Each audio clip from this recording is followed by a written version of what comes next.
Hello, my name is Anna Ovsyannikova. I'm a professional violinist and today I would like to discuss film Tar. I recently went to the cinema to watch it with two of my friends and we came out and we were a bit confused. So I'm going to talk about several things that didn't work for me and some things that I found utterly brilliant. So I would like to talk about this film from a perspective of a professional violinist. One of the problems of this film is that it went through so many lengths to make it as realistic as possible in terms of hiring a real orchestra and a brilliant young solo cellist to make it appear realistic and people not miming, actually playing the instruments. Still, there are some things that musicians just know would not happen. So that doesn't make it very clear who this film is made for broader audience or for musicians. I also realized I needed to grasp the genre of the film a little bit better at the time. Another problem with this film is that it's not very clear what the genre is. Throughout the film there's so many different concepts going on. It can look like a documentary, it sometimes looks like a vlog, it sometimes looks like a biopic, be that of a non-existent person. Yet it had moments of such mind twists that of course I should have realized that the closest genre would be psychological thriller, with its realistic and quite absurd moments. In my opinion, for a non-musician watching, this constant stream of terminology can get tiring, and also you might need to know the people they are actually talking about in order to follow the string of thoughts. Maybe I'm completely wrong on that. Maybe it makes total sense to non-musicians as well. Let me know what you think. For musicians though, it's not quite easy to watch as some details are so absurd and just wouldn't happen. Number one, so we have an audition situation and the audition is screened. So it means the panel sits on one side in the hall. On stage, applicants come in and play, but between the applicants and the panel there is a screen. So the panel cannot have any preconceptions of who the person playing is. That's the idea of a screened audition. So in this film it shows the following sequence. So Lydia Tarr, the conductor, sees a girl in the toilet and actually for some reason looks at her shoes. And then, surely enough, we hear the applicant play. We don't see the player, obviously, because there's a screen, and then there's this much of a gap between the floor and basically up to the knees, so we can actually see the applicant's feet and the shoes. She's a girl, she's wearing a little bit of a heel, so we can hear the clunking of the heels on the floor, and that's just really unrealistic. It just wouldn't happen because orchestras nowadays go through these processes of hiring and they're trying to be unbiased as possible, and leaving this much of a gap and not having a carpet, it just wouldn't happen. It's not something that maybe they researched and ignored it and just decided, oh, this could be a nice plot development, so maybe that was done for that reason.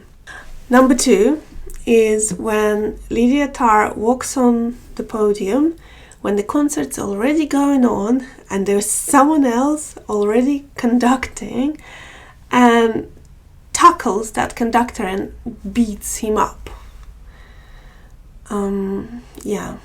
I just don't know what kind of reality this could be possible. I mean, were there not people backstage to stop her, or Was it one of the mind tricks? Was it real? Did it really happen? Because it's so absurd. Right, number 3. Flying private jet to New York. And not to any concert, just for her deposition. I'm sorry to say this, but no musician, including conductors, including principal conductors of orchestras, have that kind of money to fly a private jet. And no orchestra would pay for that for a conductor. It's just would not happen. One of my friends said, makes this film a little bit more elitist and feeds into this whole concept of classical music being an elite art. And I have to agree. I mean, just throwing in a flight on a private jet, it just does not help with bringing music to the masses, as it were. And on a personal note, and it's a really tiny little detail, so a Russian living not that long in Germany, flying to America on a whim with no visa, or not having to wait for a visa for 3 months or something. Obviously, we don't know her story, but I just thought that was could have researched that better. I don't know. The good thing about this film is, of course, its actors. Cate Blanchett gives an enormously interesting performance of a very complex person. The tiniest details in her behavior and demeanor create almost as full picture of a heroine as one can get in 2.5 hour film. Hence, it's so frustrating when she has to do such absurd things like beating another conductor off the podium. Fantastic young cellist Sophie Kauer plays Elgar Concerto stunningly. This is such a good casting, just perfect. Wonderful German actor Nina Hoss playing the violin so convincingly that I had to Google whether she is a violinist, and she is not. She clearly learned it specifically for the role, which is just absolutely unbelievable.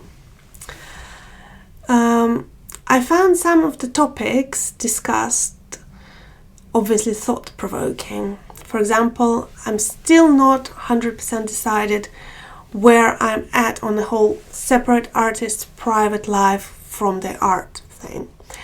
And I was glad to see in the film that the main character wasn't either. First lecturing a student on not separating the two, then bringing up Chopin's private life in a conversation with her mentor and having him to lecture her to separate the artist and its art. I loved that they brought up the topic of the feminization of certain words and the lack of need for that, with which I wholeheartedly agree. In an interview that I listened to of Cate Blanchett, she actually says that she herself refers to her job as actor and not actress. And in the film, her character says that there is no need for maestra as opposed to maestro, just as we don't call a woman who goes into space an astroness. I also understand a different point of view, that women can have these jobs as only men used to hold in the past, and for that reason they need a specific name for those jobs. I just personally prefer not to feminize the names of those jobs, and I have absolutely no problem calling an actor, whether it's male or female. The film, of course, shows how easy it is to cancel a person in current times. Usually just having allegations is enough. I'm not sure the film portrays the main character as an abuser, at least not straight away. I thought perhaps the first 3/4 of a film were shown from Lydia Tarr's own perspective of her life. Not until she oversteps the line, in my opinion, and takes the young Russian cellist to America. But all her actions until then were actually very professional, and hiring and firing decisions she made were within the acceptable norm, with very discreet manipulation. And I don't think anyone would be surprised by those decisions in real life. Tough, yes, but the intent of those actions, firing her aged assistant conductor, also firing her own assistant Francesca, and hiring into the orchestra a talented cellist, and then to play a solo, were actually for the benefit of the art, and actually not hiring her personal assistant as an assistant conductor, and therefore not favoring a person that is seemingly very close to her, is surely a positive thing. But I need to stop on that point a little bit more and explain the differences between these jobs. So there is such thing as a conducting assistant, which happens in symphony orchestras and in opera productions as well. And usually it is a role of a quite a young person at the beginning of their career, and the main purpose is to sit behind the conductor during the rehearsals and take notes, or take notes when the conductor turns around and shouts whatever they want to make notes of in the score, and then pass on these notes to the main conductor. Very occasionally the conductor, actually in charge of the production or the performance, will ask this person to go and listen to the balance from a different point in the auditorium or something like that. So usually it's not a paid position, it's just sort of giving experience to these young aspiring conductors. Now, there is a different position of a assistant conductor, and it's a completely different story. It's a paid job. It's quite an important role, most commonly in symphony orchestras. This assistant conductor would have throughout the year, throughout the season, their own programs. They would have their own things to do, and they actually not particularly assisting the principal conductor, as it were. And there is, of course, a personal assistant that runs the diary of the conductor, booking the flights and deals with non-musical problems. And of course here we have a huge inconsistency, as the assistant Francesca does a very different job to what an aspiring assistant conductor should be doing. She is literally her personal assistant, and even picking up Lydia's and her wife's medicine. This is not what a musician assistant would do if they want an assistant conductor job. Lydia doesn't see her as a prospective candidate for the actual conducting job, partly because of that. Also, we know that they worked together for years, so she had time to form an opinion about her musical skills, even if just from conversations that we're having.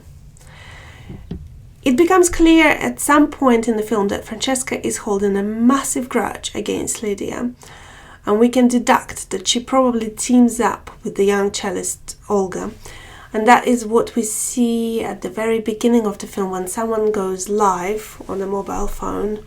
I don't know if it's Instagram Live or some other app I'm not familiar with. When Lydia is sleeping on a plane, and there's a bit of an online conversation going on. We also see that Francesca did not delete personal emails between Lydia and the young aspiring conductor who committed suicide that Lydia asked her to delete. That makes us believe that Francesca was already holding a few grudges even before she got fired. We don't know the nature of their relationship, of course, but it's definitely not an easy one. And then the mind tricks, or the reality of someone setting the metronome, go off in the closet of Lydia, and other things, when she can't sleep. That could be Francesca related, or we don't know. Now, my thoughts on the ending are probably quite different from the other theories, from the other people I spoke to after the film. Like I said earlier, the film showed Lydia, yes, not perfect. She was stealing medicine from her wife, she was ruthless in her firing and hiring decisions and manipulating people and being quite frank with like an amateur conductor. But none of it screamed abuse, none of it screamed overstepping, none of it screamed sexual predator until she took Olga to America. That action was so inappropriate for the relationship that the conductor and the sexual musician would have in the orchestra. And perhaps this is some of those mind twists or mind tricks that the film clearly alluding to after her fall, when she sees the scary dog and cut opens her head. The film slightly changes in her portrayal, and actually we see those slightly less appropriate things. One being, of course, the beating of the conductor during a live performance. This is just the most outrageous thing ever. And the ending, I'm not actually sure is real. Yes, it is possible that she can still get work in Asia even after she's been cancelled in Europe and America. But again, it seems so exaggerated and so unrealistic that it makes me think whether it's actually real or whether it's her mind playing games or whether she fell in a coma after this fall and her, this is all part of her hallucination. I'm not sure. But we see her reacting quite strongly physically after she went to get a massage and instead ended up in a brothel. And also we see the final performance of the film that is for some kind of immersive musical experience in costumes of a video game, I suppose. It just feels so absurd. I don't know what to say. Yes, it can be about a fall of a very successful person after cancel culture, etc. But also I think a lot of this film is figuring out what is actually real and what's a mind trick. This is just my opinion, and I've set out things that bother me as a musician, so let me know what you think about this film. It'll be interesting to start a conversation. If you're not subscribed to my channel, please do so, and I plan to do more talking videos in the future, but for now, this is it. Goodbye.